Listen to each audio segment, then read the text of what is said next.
Moving on to image rendering, like computer animating a face. So I was actually on the phone today with the new company. They're called like Edit, like AEDIT. I don't know if you've come in contact with them, but they're trying to be like a real self, and they're starting by like educating patients. They have actually a lot of good content, but they're priding themselves on this app that they've created where people can basically morph their own faces, which I'm like, that's not really that new. But also, I was telling them over the phone how I don't really agree with that because I think it's bad enough sometimes when we're wrong with our simulation, but when patients can do it themselves and they don't really understand what's maybe surgically possible or feasible, I think that's even more dangerous just for unrealistic expectations. So I guess with that being said, what's your approach in your practice, especially doing as many rhinoplasties as you do? Do you find that that's useful or not really? Yeah, so I take a very different approach Mhm. than a lot of people do in this, in that I don't do 3D imaging at all in my Mhm. practice. I'm actually adamantly opposed to it. One of the reasons for that is that I just have a different patient population where I have patients who come from all over the world for revision rhinoplasty. And that's actually one of the most common things that they tell me is they'll tell me that they felt like they got tricked or misled by their previous surgeon into doing the surgery based on 3D imaging. So for myself, what I tell patients is, go on someone's website, look at all their before and after pictures. If they have like, 5 pictures or something, it's just, they just don't do the surgery enough. I always tell my patients, if you look on my website and I told you, oh, all those surgeries, I didn't even do any of them. I just photoshopped all the results. They wouldn't be so happy with me or want to do Yeah. surgery with me, I presume. And in my practice, we actually own 3 Vectra machines. Oh, wow. Uh, Okay. I just don't use them at all. Yeah. Some of my partners do. I just find real before and after pictures really show you what is possible with noses. And as examples of this, Mhm. I'll have patients actually come in for revisions and show me the 3D image that their surgeon did for them. And one of the classic examples, at Yeah. least that I know of, is nasal tip D projections, Mhm. where the surgeon has clearly in the 3D image shown a nasal tip D projection where Right. someone has for everyone listening, someone has a very elongated nasal tip. The surgeon will show bringing Mhm. that tip in with the 3D image, Mhm. and guess what? Patient didn't get a tip D projection. The surgeon probably didn't even try a tip D projection. Maybe didn't even know how to do it, and just sold them the surgery based on a 3D image, and it probably couldn't show them a single real before and after picture of a nasal tip D projection.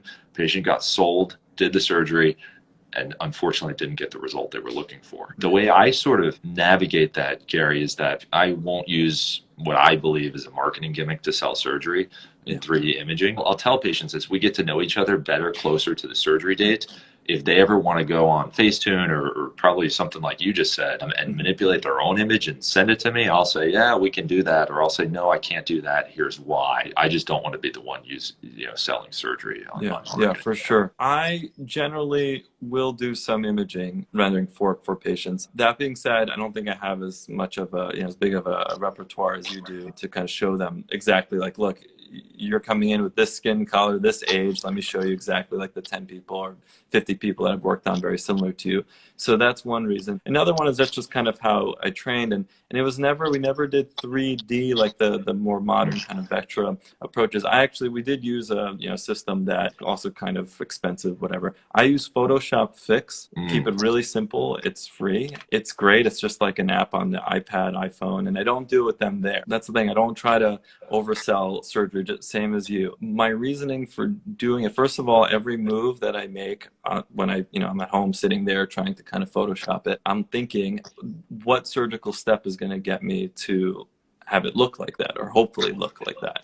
So that's kind of in response. I agree with you. If you're just making it, trying to make it look good or trying to make it look so that you can sell it to the patient, that's no good. And the second thing is, I just find, and I guess just based on, again, my training, using it as a tool to get on the same page, with the patient. So understanding what it is that they want. I think when someone's coming in for like a facelift, it's kind of like everyone understands what the end goal is. End goal is you want to lift, you don't want to look like you were, lifted, you don't want the scars visible, you want the neck. It's all pretty straightforward and obvious. I think with the nose, there's a lot of like these little points that some people want to keep a little bit of their hump. Some people, so there's all these different things. And I think too often for people who maybe don't take the approach that you do to really listen to your patients and hear them out and just tell them like, look, trust me, based on all this work, I can make this happen for you and it's going to be great. The old school kind of approach, like the paternalistic approach of like, I know it's best for you, everyone's going to look like this type of nose, those weren't good times. And so I guess to move away from that, at least my mentor would do kind of some degree of imaging, and I've maintained that. And it's really just to say that, is this what you want? Will this make you happy? And I've actually been surprised by like the changes I've sometimes made that are very realistic, where people are like, no, I want it smaller, I want it, thinner. And I'm like, I don't think that's possible. So in those cases, I'm glad that I did the imaging, because then I don't think I could make them happy. So I think it's, first of all, knowing what you can do surgically, and also trying to kind of make sure that that's what what they're looking for. That's how I see it. But again, like what you do works great. So yeah, awesome. I love what you said about all that. And I think it's just important if you're going to do the imaging, to be, number one, an honest person like you are, and just really use it as a tool to find out what patients want and not to sell surgery. Yes. Which it's that's just a critical point. Yeah. I mean, it's just, I've just seen it go wrong so many and times. A lot of the apps that are being made today, first of all, they're just basically just knockoffs of Photoshop, because Photoshop really is the original. I mean, any app of Photoshop is a million times better than any of these like knockoffs that they sell for a lot of money. And they're just making it so that it's easier to show these changes that I feel like people want to see, right? So you can toggle the width of the nose really easily. Great, but that doesn't mean that you can get it to as narrow as they allow you in the app to do. So those are all kind of issues I have with the more modern, apps that they're just trying to sell. Yeah, exactly. I had, a number of years ago, a company approach me to try to sell me these ridiculous, like 3D statue like noses that there were these renderings of these faces, and they would come on these like little plaques that you could display in your office. Right. And so they approached me to buy 10 like noses. It was so ridiculous. And they said, you can display these in your office and show them to patients, and patients will, you'll be able to say, you can have this nose or that nose or this nose. And then patients will book surgery with you because of that. I said, okay, that just sounds ridiculous to me, but there's a major problem here, guys. These aren't I didn't operate on a single one of these patients. Why would I show a patient this? They're not my patients. I didn't even operate on them. And they didn't seem to see a problem with that at all. There's some weird stuff out there.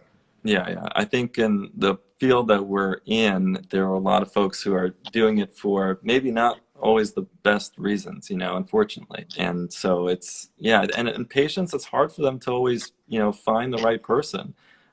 From their perspective, it's like, how do you pick a good doctor? They don't always know. Sometimes what they see, on TV or on Instagram, sometimes those really big accounts, they think, oh, well, he's got 400,000 followers, he must be the best.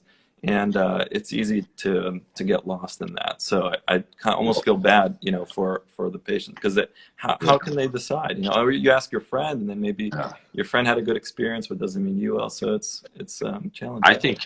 I know we have a lot of rhinoplasty talk to go over, but I think you just brought up such an interesting topic in plastic surgery on Instagram, which is the person with 400,000 followers, or the people with 400,000 followers. Sure. I think it's absolutely ridiculous that surgeons are willing to buy followers, buy comments, buy likes. That doesn't happen organically. I just hope that people understand. Unless you're maybe the head guy on Botched, I'll give him that. Yeah. I mean, there's a couple people out there, but for the most part, they clearly bought followers. I look at my own Instagram account. I only have 8,500 followers, but I am so crazy busy with DMs and inquiries and all sorts of stuff.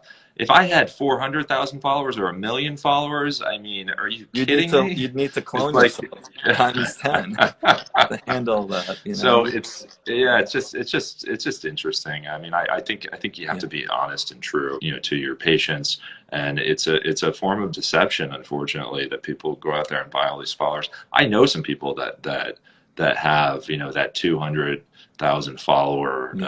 They've told me straight up.